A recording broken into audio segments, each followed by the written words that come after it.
Pallavi Nagpal Jayrath, professor, बड़ा गुरुकुल। पैसा कमाना तो हर कोई आपको सिखा देता है, लेकिन क्या आपको किसी ने ये बताया कि पैसा बचाते कैसे हैं?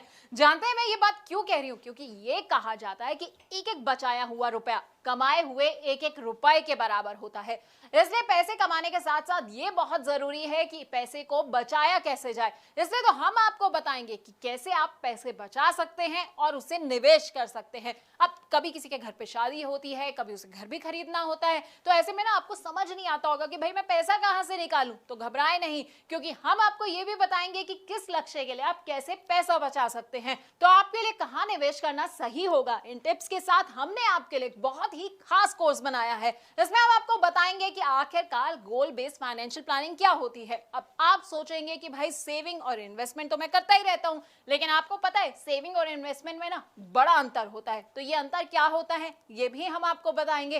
पोर्टफोलियो मैनेजमेंट क्या होता है और कैसे आप गोल बेस्ड अपना पोर्टफोलियो बना सकते हैं, ये हम आपको समझाने वाले हैं। अब कई तरह के ना सिनेरियोज होते हैं, जैसे कि लोग क्या करते हैं, थोड़ा थोड़ा पैसा जो है वो हर महीने की सैलरी से निकालते हैं और उसे निवेश कर देते हैं। तो कई लोग क्या करते हैं कि बोनस मिला और सारा का सारा पैसा निवेश कर दिया। तो कौन सा सिनेरियो किसके लिए सही रहता है ये हम आपको बताएंगे। अपने कोर्स में हम आपको म्यूचुअल फंड्स के बारे में भी बताएंगे। और अगर आपके कुछ शॉर्ट टर्म गोल्स हैं, जैसे कि आप सोच रहे हैं कि भाई 6 महीने के बाद जो है ना मैं एक स्कूटर खरीद लेता हूं, या मैं सोच रहा हूं कि 6 महीने के बाद जो है बच्चों को घुमाने ले जाऊं, तो ऐसे गोल्स के लिए पैसा कैसे आपको इकट्ठा करना है ये हम आपको बताएंगे। अब कई आपके गोल्स ऐसे होंगे जो मीडियम टर्म होंगे, यानी कि आप सोच रहे होंगे कि भाई एक फॉरेन में अच्छी सी वेकेशन प्लान कर ली जाए, या फिर मेरे बच्चे की पढ़ाई जो है ना खत्म होने वाली है, अब उसकी हायर एजुकेशन की बारी आने वाली है, तो भाई मुझे उसके लिए पैसा कैसे इकट्ठा करना है, तो वो हम आपको बताएंगे।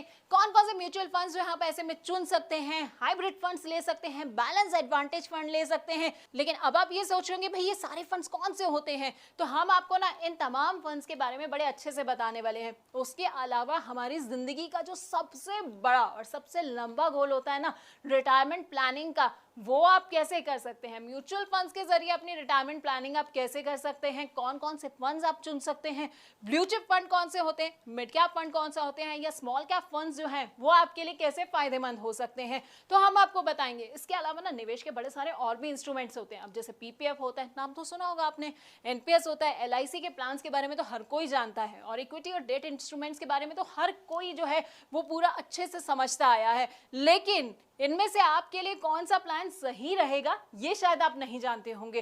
तो हम आपको ना अपने कोर्स में इन तमाम प्लान्स के बारे में अच्छे से जानकारी भी देने वाले हैं। और अगर आप रिटायर हो चुके हैं और आप सोच रहे हैं कि भाई मुझे तो बड़ा सारा रिटायरमेंट के बाद जो है ना पैसा मिल गया है, अब इसे मैं कहां पर निवेश करूं, तो बस आपको टेंशन नहीं लेनी है, क्योंकि हम आपको ये भी बताएंगे कि रिटायरमेंट के बाद आप कहां निवेश कर सकते हैं। यानी कि इन 12 वीडियोस में हम आपको आपकी फाइनेंशियल प्लानिंग के बारे में सब कुछ बताने वाले हैं। तो अगर आप अपनी जिंदगी ना सुकून से जीना चाहते हैं, रिटायरमेंट के लिए परफेक्ट प्लानिंग करना चाहते हैं, तो बस आपको क्या करना है, आपको हमारा ये कोर्स देखना होगा।